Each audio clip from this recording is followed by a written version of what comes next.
Yo, Tokoroza, I don't care if you're part of the mafia, the yakuza, nothing.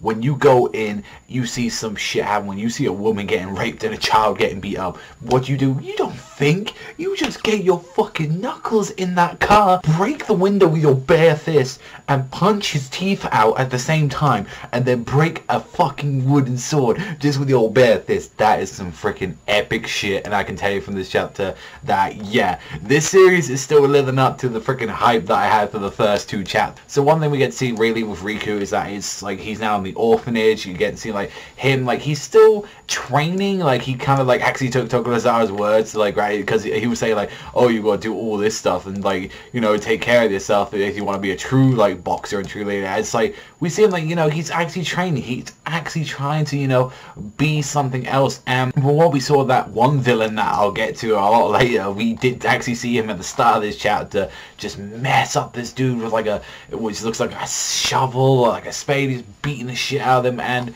we really got to see a lot more like with like this sort of character we saw. We saw like a little girl that was like especially like, you know, cared for him and say, you know, hey, you know, what are these like boxing gloves that you always wear and all that, and say, oh, this is the first gift ever.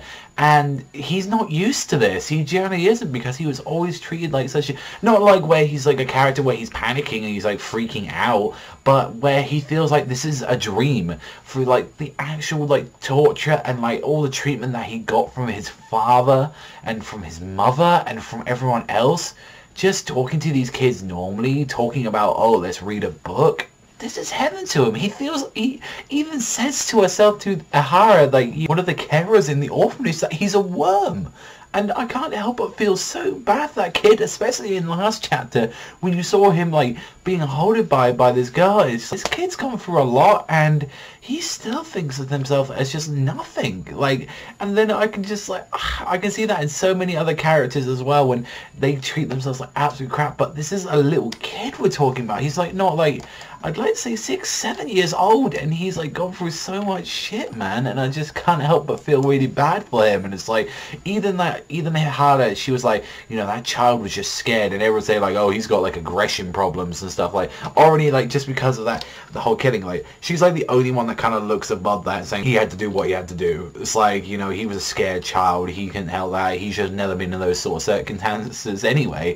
And he even tried to leave when he was like, oh, I want to really see my mom, like I really want to see that. And it's like, and I kind of like that he was like saying, you're gonna like, oh well, like he got caught like getting out there, and he's like, you was gonna go to your mother's place, and he's like, yeah, I was. And he's like, oh, and like she was like, yeah, thank you for being honest, but it's like, you know, and he's saying, you know, do you hate it here? It's like, no, but you know, I feel like a fucking worm. And it's like, I'm not gonna lie, even still what I like, even the little details, you actually even still see like all the bruises that he has on his body. You still see that he's fucked up like that. And then those fucking Yakuza guys come out and fucking just kind of shove and say, yo, let's play, kid. And fucking Ahara, like, I respect this woman a lot already. Straight up, instead of running or something, straight up just grabs the child and protects it. And it's like they open the door, run away, and they say, you know, hey, like, you know, I got a double hit, let's take these guys in. And fucking Ahara gets raped straight there in the back of the car, and he's just there like as well. Riku's like, he's under like the boot, and he's like trying to like protect her, and it's like already too late. There's like blood dripping everywhere, and it's like, Jesus Christ, like that's one thing as well, like just to see that as well as again, I mean, he's already saw his mother sucking a dude's dick and saw like a guy looked like he wanted to rape him and like kill him, and seeing dead bodies. He's already seen rape. Like, what else is off the checklist of fucked up things for this kid to see? And he's there, and he's like thinking of all the good things that, you know, people's are filled with kindness. That was one thing she was trying to tell him, and it's like all he's seeing is like the darkness in people, and he's saying, you're a good child that knows things and all that, you know, that kind of thing isn't useful at all, you know, a hand is still fighting back with. And it's like, while this shit was going down, it's like he nearly got hit, like this car got stopped by, and he's like, yo, this is a one-way street, I'll kill you. And he fucking Tokorozawa gets out of this car, says no, breaks the fucking window, and his jaw, all his teeth go flying. Like you see his braces come out where it takes all his teeth with him, and I'm like, Jesus, that was a fucking punch. One punch, yo, he's like One Punch Man now.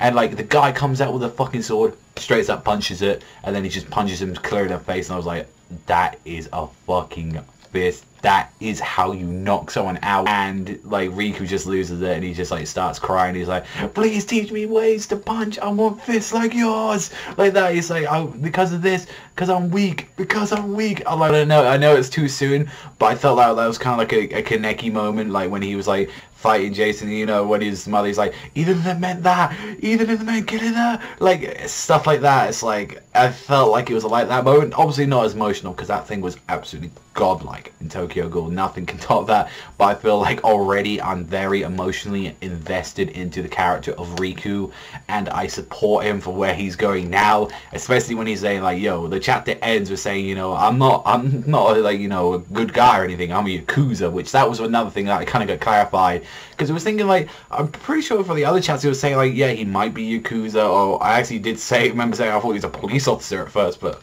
no, it turns out he was actually Yakuza, and that's kind of the interesting thing. What was he previously before this? Was he actually, you know, a boxer or something like that? Was he actually, like, previously trained? So that's another thing to add into that. And this Babaji, I'm guessing this is, like, who trained him. Like, maybe he dragged him from the streets, made him into, like, a good guy, and then he somehow got back into the bad life. That's something very interesting about Tokorozawa that I really want to know more about this character. And he's just awesome, but it's like, I want to kind of know what happens next to, you know, Riku and Hara, like, because I remember seeing from, like, especially from the first chapter as well, like, he looked a lot more older, so who knows, maybe we might be expecting, like, a time skip soon, maybe it just, like, progresses throughout the chapters, so who knows what's going to happen, but overall, I'm loving this series, guys. It's awesome. I really do enjoy it, and I do know next chapter's going to have, like, an awesome color page, so that's the only snippet I saw of, like, chapter 4, but overall, going to give this one, like, an 8. I think now is the time where it can be like slowed down, because like, yeah, we keep having dramatized stuff happening, like, you know, this is 3 chapters straight where like just fucked up shit happens to Riku, and it's like, okay, maybe we need to start slow down on the fucked up shit. I mean, yeah, it's like, it's needed. That's why I love the series. It's like just shock value and just like really like adds more to the character of Riku. Like he just keeps seeing this darkness and he's like, yeah, this is why I need to use my fist. I need to murder people. But maybe it's not like every chapter's like, oh, this fucked up thing or murder or, you know, stuff like that. So maybe you can slow it down. I mean, I don't mind it if we have like a slow build up chapter to these guys and stuff now, but it's like, that's how series have to do it now. They have to do that to stay in the series. But, you know, let me know in the comments down below what you thought about this. I think this was an 8. I personally thought that was an 8. Like, just a crazy chapter. And I'm just loving reading this and talking to this to you guys. So, that's all from me. So, thank you very much for watching as always. And I'll see you guys next time.